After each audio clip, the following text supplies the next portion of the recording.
Gandang araw mga kaambot, malagay ang pagbabalik dito sa sasakyan natin. Ang gagawin natin ngayon, mangunguha tayo ng walis na damo kasi bibihira lang to, once a year lang, at after ng season niya ay hindi mo na talaga makikita. Kasi matagal siyang lumaki at tag-ulan lang siya nagpapalaki, and then pagdating ng tag-init, natutuyo siya. Kapag hindi natin nakuha ay mawawala na siya ng tuluyan. So dito na tayo sa pupuntahan natin, nai-ispatan natin to. Yan, kaya kikita niyan. Yan yung mga walis na damo na kukunin natin, pero parang may-ari yata dun sa gilid. Magpapaalam lang tayo. Pwede kaya o pwede yan. Hindi naman yan hindi naman yan halaman, damo naman yan. Hanap tayo ng iba. Yung napagtanungan natin, di daw alam na damo yun. Baka halaman yan, mayari tayo. So tingnan na lang natin. Doon banda sa may pangat, doon sa may tulay, may nakita naman tayo doon. Actually, may nakuha naman tayo kanina. Kaya nga hindi lang masyado maganda. Hindi naman kasi porque nakita kanya na okay na. Merong maikli, merong sabog-sabog, merong hindi matangkad. Kaya mahirap mukha. So ito, titingnan natin kung may makukuha tayo doon, banda sa taas. Doon mga kaambot, may naispatan tayo dito nung nakaraan eh.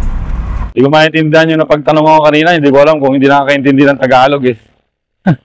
Hindi daw niya alam kung ano yung damo na sinasabi kong kulay dilaw. Diyos ko po. Yan mga kaambot. Pataas. Pero enough na to. Hindi naman natin kailangan ng sobrang dami. Makagawa lang tayo ng mga 5 walis na damo ay sapat na. Sobrang tatangkad pero sobrang papayat. Pero at least walang magagalit na may-ari at sigurado talaga na tayo walang may-ari. Pero sipatin natin doon mamaya. Tuyo no, pero pwede na to. Pwede na, subukan natin tanggalin. Pwede na rin to, at least mapatuyo naman talaga natin eh. Kaya ayos na to, ayos na yan. Kung hindi ako nagkakamali kasi kabisado ko na rin to eh. Ang kulay ng walis na damo na to. Maganda na to pag pinagsama-sama. Yan oh, di ba? Hindi na tayo mahihirapang patuyuin. At ano na siya,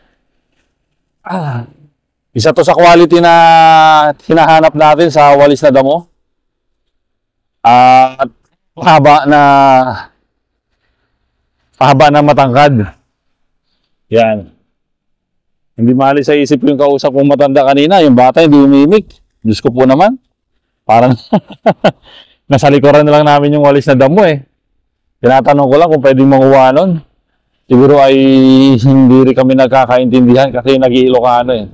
At hindi niya naiintindihan yung Tagalog din. Oo, maraming Ilocano dito, marami pang mga Ilocano mga kaambot na hindi nakakaintindi ng Tagalog. Kaya minsan nahihirapan silang express yung salitang Tagalog salitang Ilocano sa Tagalog.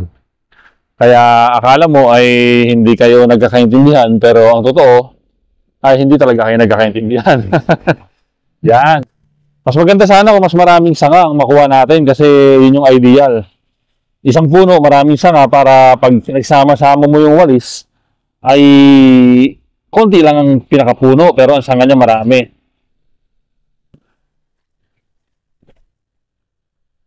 Yan. Okay. Ganda itong nakuha natin mga kaambot. Itong sinasabi ko. Pag tumigil na ang ulan, matutuyo na to. Pag natuyo na to, mawawala na. At pag sobrang natuyo na to, masisira na siya. At pag naulanan, masisira rin talaga. So, nawawala na siya. Kapag nawala na, isang taon to. Bago ulit sumibol, aantayin mo ulit ang tag-ulan para lumaki siya. Para lumago. So, isang taon. At pag naubos na yung ganito mo, nasira na, wala na. Diba?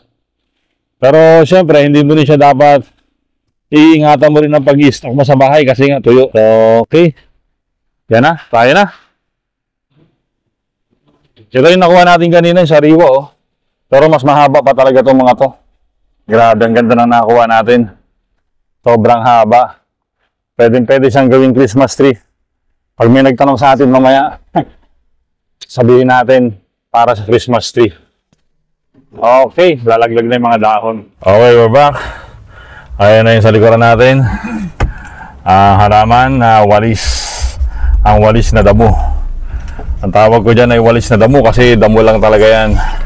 Nagkalat, nakita ko yan na ginagamit ang pangwalis ni Tatang sa San Jose Occidental Mindoro, pangwalis sa binibilad na palay. Napakaganda niyan nung nasubukan kong gamitin. Maganda yan dito pag pangwalis sa semento. Pero siyempre pag pangwalis sa ulan, walis tingting tayo. Kasi ito ay habang nababasa yan ay lalo siyang nasisira. So maganda siya pag tagtuyot. Doon dami pa sana pero enough na to. Ayos na to, masatisfy na tayo. Naglalakad sa Makati, oras na para sa aking hobby. Ubus na ang lakas, wala na ring katas. Ang utak ko sa kakaisip, lagi na lang ako naiinip. Magre-relax, maghahanap pa na. Okay, nandito na tayo, nakauwi na tayo ng bahay. Gagawin na natin itong walis na damo na to. Siguro ang magagawa natin dito ay mga 4 o 5 na walis. Medyo mahirapan lang tayo ng konti dito mga kaambot kasi nga ang damo na nakuha natin ay medyo tuyo na. Nahuli na tayo ng kuha. Dapat ganito may dahon-dahon pa siya para napapasunod pa natin yung sanga. Unlike nito na medyo tuyo na, medyo matigas na yan. Pero susubukan pa rin natin gawin yan para naman ay hindi masayang siyempre ang effort natin. So sa sunod, aagahan na natin. Sunod na taon, aagahan natin ng pagkuha ng damo. Dapat dito parang mga October, November na medyo nag-uulan pa ay manguha na tayo. Okay, tatali ko na to. Hindi ko na may papakita sa inyo. Okay, ito na mga kaambot. Natapos na natin. Yan. So ito yung sariwa. Medyo kaya pa nating ihugis ng konti at ma-designan pa natin yan. At ang mga tuyo na, konting effort na lang naman ang kailangan dyan. Yun, ang gagawin na natin pinakahuli dito, puputulin na lang natin to dito sa dulo para magpantay-pantay.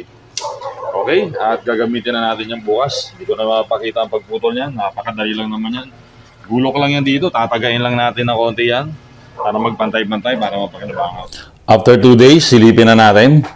Nilagay natin dito mga kaambot sa sulok para magkaroon ng hugis ang walis na damo. Kita ba? Yan. Okay, ito. So, pinagpatong-patong natin sila para medyo maganda ang pagkaka-flat. Yan o. Okay, yan na. Pwede na natin itong gamitin maya-maya sa pagwawalis. Yan o. Ang kagandahan kasi dito mga kaambot, tingnan nyo ha. Ikumpara natin. Ito, yan. At saka sa walis na ito. Hindi ka mangunguba. Hindi ka magkukuba. Di ba? Pag nagwawalis ka, bukod doon, napakagaan pa niya. Ang sarap gamitin. O, tingnan nyo. Yan. Okay. O, di ba? O, ito, isa medyo mas maliit. Tingnan natin. O. Matangkad pa rin yan. Tapos, ang gaan yan ay dihamak na mas magaan kumpara dito sa walis na tingting. So, advantage naman ng walis na tingting ay para sa pagtag-ulan, pagbasa sa mga sulok-sulok, kantong-kanto. Pero pag mga dahon-dahon lang ang kailangan mo, ay dito ka na sa walis na damo. Okay? Yan, no? Ang gaan lang nito. Ang sarap ipang walis. Okay lang mga kaambot. Maraming salamat. Yan yung pangalawang video natin tungkol sa walis na damo. Actually, pangatlo na pala. Meron tayong video na nung mga nakaraang taon na finisure natin yung paggawa natin ng walis na damo. So, kung nagustuhan nyo naman ang ating video, baka pwedeng pakishare, pakilike. At kung hindi naman abala, baka pwedeng pakisubscribe na rin. Till next time! I've seen a lot of change, been through a lot of pain. Some things are not the same as they were a year ago, but all will be okay. I move on each and every day. The past is where it stays, way back a year ago. I've changed for the better.